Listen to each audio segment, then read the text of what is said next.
If you were like me and had never heard of Arthurian Legends before, and you saw this footage, you might think that you're looking at something straight out of 1995. The manual even mentions floppy disk installation. Surprisingly though, the game in front of your eyes was in fact released only 4 years ago. In 2021, if you can believe it. And though 2021 was a cursed year, this game is anything but. A wonderfully retro boomer shooter that was made by a shockingly small team. If the credits are to be believed, one person did pretty much everything except some of the artwork and 3D modeling. If you're out there, Keith Solaro, you have a hell of a talent. Also, I really hope the player character face in the bottom is you in FMV. That would make my day. To make myself sound extremely derivative, Arthurian Legends is everything Witchaven wanted to be, and also so much more. A boomer shooter where the focus was not on gunplay, but instead brutal melee combat against both man and beast. Unlike Witchaven, this title has none of the jank that usually comes from trying to put melee into the first-person perspective. The art style is beyond fantastic, and the gameplay is smooth and rewarding, giving the perfect balance of difficulty and power fantasy,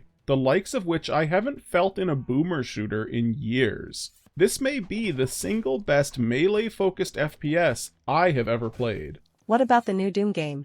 I hear it has lots of melee. I haven't even played the Ancient Gods yet. It's going to be at least 5 more years until I get around to the Dark Ages. Maybe it'll cost less by then. In the meantime, for those looking for some brutal melee action, wrapped up in a grim fantasy aesthetic, this might just be the perfect game for you. We won't be pulling any swords from stones here, but we do have a whole load of swords to firmly plant in the heads of our enemies. Let's get to stabbing. Something I need to mention right off the bat, because it fooled me. While this game may appear as though it's using the build engine at a glance, it isn't. It's actually made in the 001 game creator. I don't pretend to be an expert on it. In fact, I didn't even know it existed until I started writing this script. But it advertises itself as an engine that allows you to create without using code. I have no idea how true that is, but still, that's neat. Being too stupid to write code is why I gave up on learning Unity. Anyhow, the game here, while looking simple, actually has a ton going on outside the normal expectations of an FPS. In combat, you start with nothing but your fists, but you can get a whole host of weapons. Main hands, offhands, two-handers, ranged and magical. There is a huge variety. For the more mundane weapons, we have the Hunter's Axe that will likely be the first weapon you find. It does medium damage at a close range and is the only weapon that cannot break. Every other melee weapon you get will have a durability percentage. When the durability hits 0, that weapon is gone. Now, if this is making anyone nervous, don't worry. The game is not shy on giving you more weapons than you know what to do with. Excepting a few occasions, I was always pretty well able to use whatever weapon I wanted, and if it broke, another would be around the corner. And while you can't repair your weapons, finding duplicates would restore their durability. Your other main one-handed melee weapon was the spiked club. Similar damage, but could be used to stunlock enemies. All other one-handers were ranged and offered some form of utility. Throwing axes will be the first you find, and while difficult to aim, were one of the more satisfying weapons in the game, delivering chunky headshots and beautiful decapitations if lobbed just right. And the sound effect when you cut someone's head off in this game is just magical. If your headshots don't sound like a rotten watermelon exploding, you're doing it wrong. Your other one-handed ranged weapon is the throwing dagger, which just so happens to be poisoned. Effective on most enemies, but lacks the satisfying instant damage of a throwing axe. Rounding out the one-handed weapons are various grenades. Your normal grenades are effective, if a tad underwhelming with limited splash radius. Fire grenades have the added benefit of setting your enemies on fire, though I have terrible aim and usually just hurt myself with them. The last grenade, being a necessary Monty Python reference, is the Holy Hand Grenade. It's probably the most powerful weapon in the game, Except for bosses, I don't think there is anything it doesn't kill instantly. And unlike its little brother, the splash radius is massive. He blew himself up with it multiple times.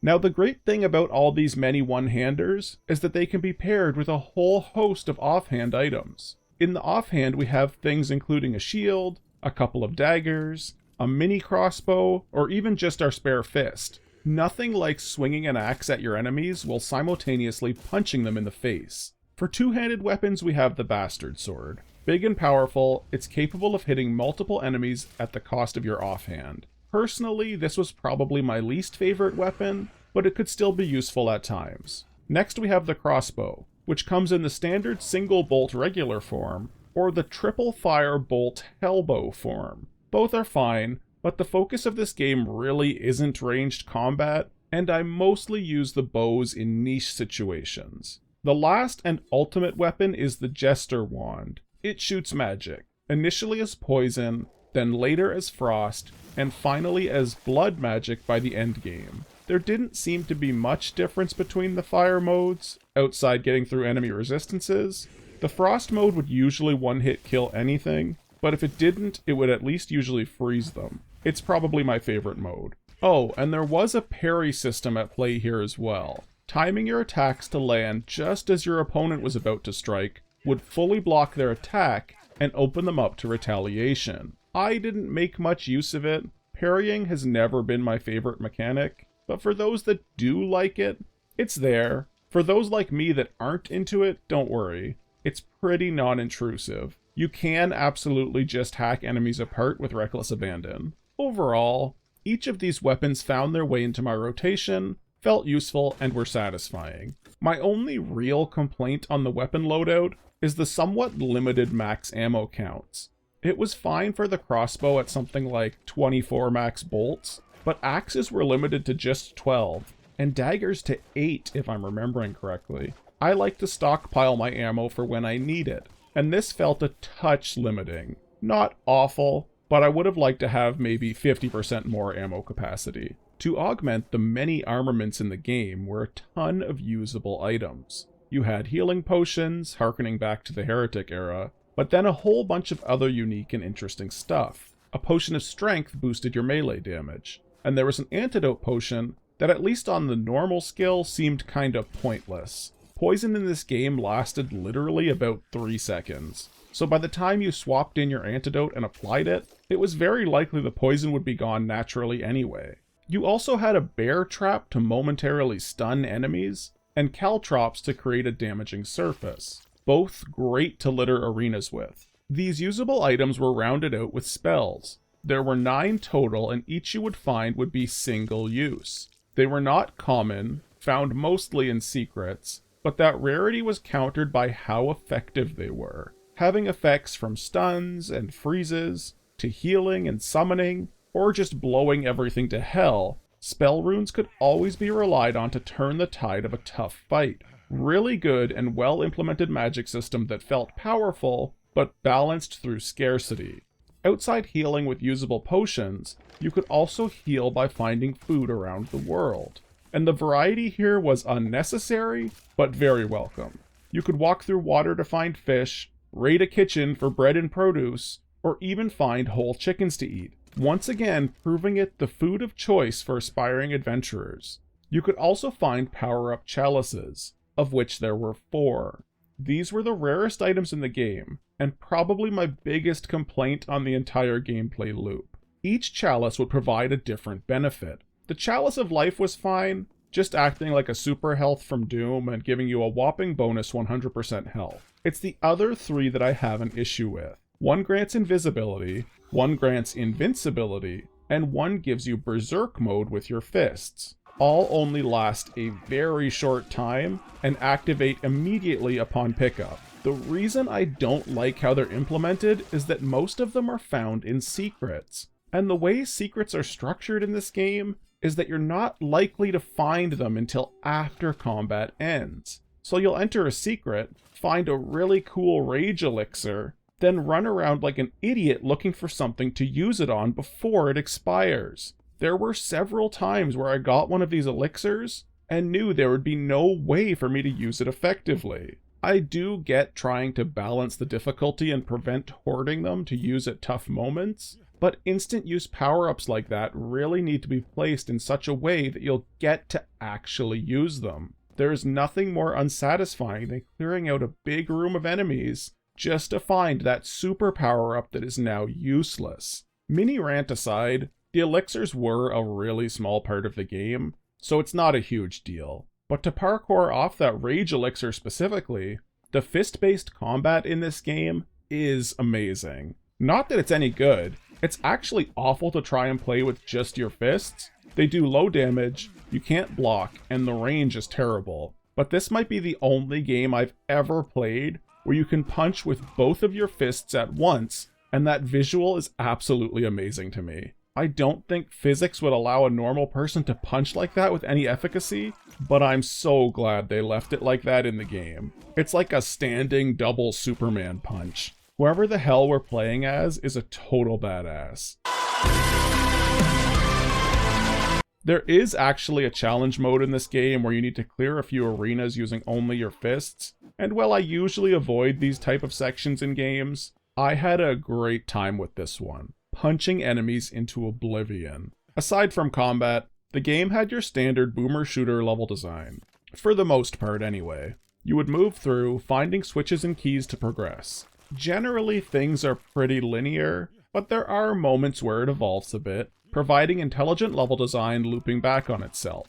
In the later game, it seems to try and lean more into this sort of design, and even when it didn't quite hit the mark, I did find I at least never felt lost. And when you did need to backtrack, the game would toss new enemies into previously cleared areas. A big help to keep the action fresh and avoid slowdowns in the gameplay. All that said, while the forward progression is top-notch, this game does a great job encouraging exploration as well. There are tons of secrets in every level, and unlike its inspirations, the secrets here are not ever about just clicking on every wall hoping one will open. Secrets are usually hidden passages organically placed in a dark corner or behind a breakable vase. There were several that made me feel quite clever, and you were generally rewarded for looking just a little bit closer. Rewards for secret hunting included the standard of extra items and health, but could also reward you with permanent upgrades. Most levels include an optional ancient key, and if you could also find the ancient door that it opens, you would likely be rewarded with a relic, an item that grants a permanent upgrade.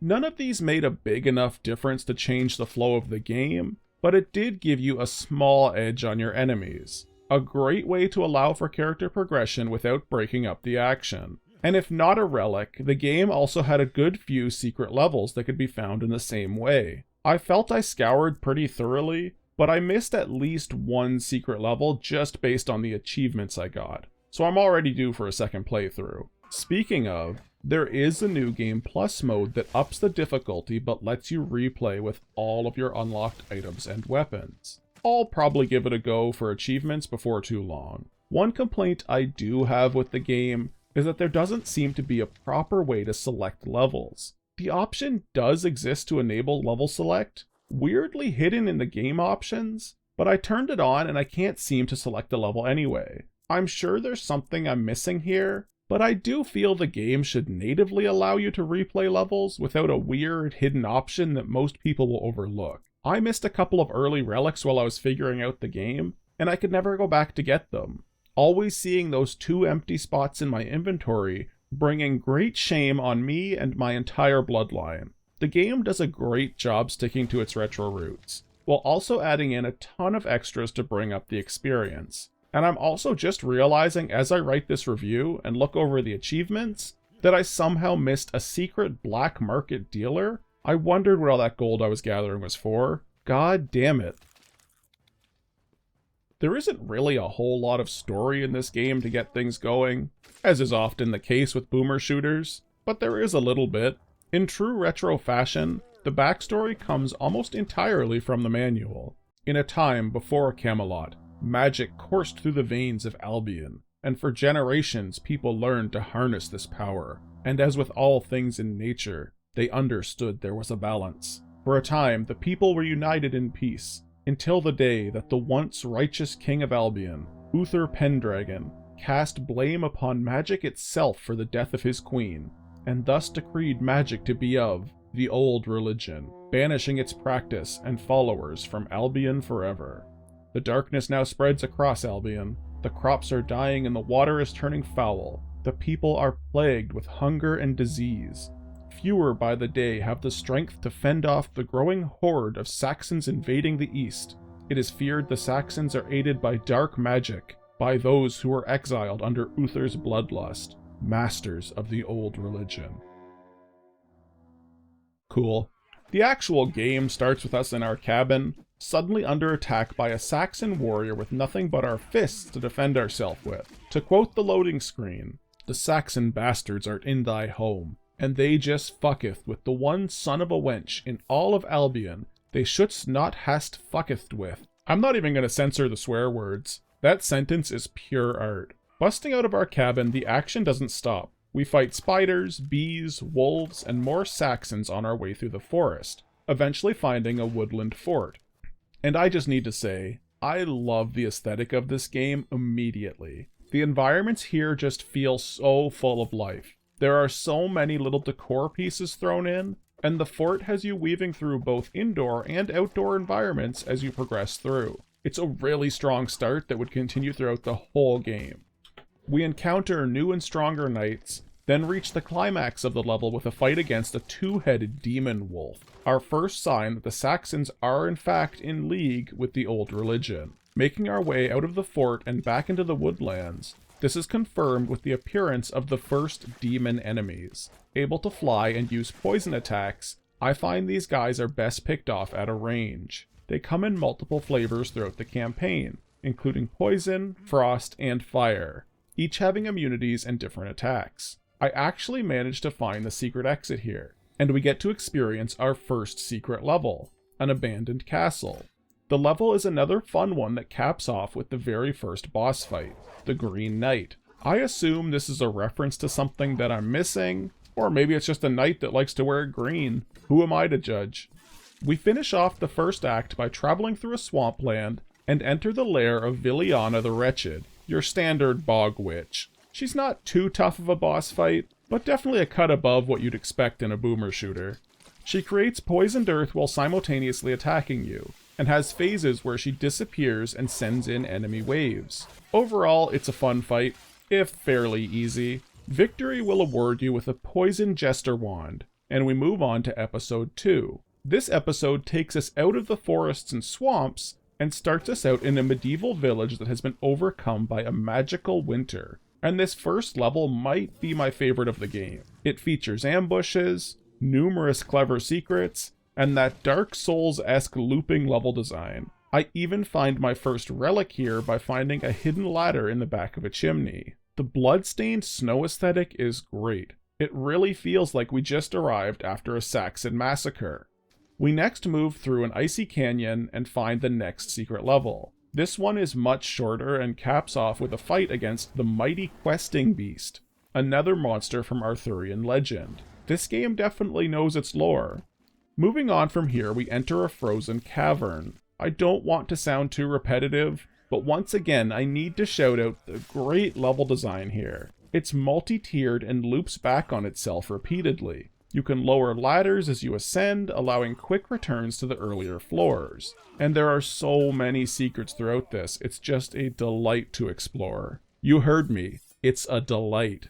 The second episode closes out with a trek through an icy castle, up a frosty great wall, and finally reaching the highest frozen mountaintop. The episode boss is a frost wizard, Balin the Frostborn. Similar to the witch boss, he has phases summoning adds to deal with, but proves a much tougher fight with resistances to ranged attacks and much more variety in his moveset. He's able to summon storms, cause earthquakes, and level heavy damage with his frost attacks. The reward for his defeat is a blue crystal, allowing your jester staff ice magic. On to the final chapter, this time marked by decidedly darker themes. The episode starts out in a cemetery, and those nice Saxon enemies are replaced with tougher undead variants. Most are similar, but far stronger than their Saxon counterparts. They also tend to come in greater numbers, and are augmented with necromancer skeletons able to cast powerful fire and magic missile spells. Human spellcasters start to show up pretty regularly here as well. Surprisingly tanky and able to reflect range damage, they add a significant threat on the battlefield. Exiting the spooky environs of the mausoleum, we come to a more fire and brimstone aesthetic, traveling through a canyon with a coursing river of blood flowing through it. Metal as hell. The remainder of the episode sees us moving through castle ruins, into the outer castle courtyard, and finally entering the keep of the Dark Master. I won't beat a dead horse here. By this point, pretty well all the gameplay elements have been introduced, and that high quality level design continues until the end. There's even a giant blood imp fight that stood out to me as extremely memorable, and gave us the final upgrade to our Jester Wand, Blood Magic. The Priory would definitely not approve of its use. Moving on to the final boss fight, they load you up with a ton of power-ups. I was actually worried this would be too easy with how much they give you, but the fight proved quite difficult. Much like prior bosses, the Dark Master utilizes phase changes where you need to face waves of progressively more difficult enemies. This time, however, the arena will be interspersed with constant magical threats and instant death lava pits. The boss teleports constantly, and to top it all off, the arena doesn't even have walls. It's a death pit if you fall off the sides, making circle strafing a difficult task to pull off. Honestly, boomer shooters have a history of overly difficult or overly simplistic boss fights. This one was just about perfect. I would love to try a playthrough on a higher skill to test my abilities. And with the Dark Master's demise, the game ends as quick as it began. Our unnamed protagonist heads back into the woods, presumably to go fix all the doors the Saxons broke in our cabin. I hope our insurance includes rampaging Saxon armies. While I don't normally cover anything this new on my channel, I decided to make an exception in this case. I had gotten so many recommendations to try this game from you all in the comments, and while I had just intended to play it on my own, after the first few minutes of gameplay, I really felt this one had that retro vibe that is so hard to capture and would be worthwhile to share. I skimmed over a lot of the content in the story section, as I think this game is wonderful to experience on your own. And at only $13.49, the game is a steal on Steam. It's not terribly long, but with a ton of collectibles to find, optional challenge modes, an arena mode, secret levels, and a new game plus option, it will offer the average gamer a ton of value for the cost. I know there's a lot of content I missed on my playthrough, and I'm looking forward to doing some achievement hunting in my spare time. I'm really curious about that Black Market achievement, and Killer Rabbit boss that I also apparently missed. And before someone asks in the comments, no, this isn't sponsored in any way. I just think this is a really cool, easy to pick up game for anyone with an interest in boomer shooters that do things a little bit differently. So if you're looking to scratch that FPS itch, give this one a try. I don't think you'll be disappointed. Just don't forget your holy hand grenades. See you in the next video.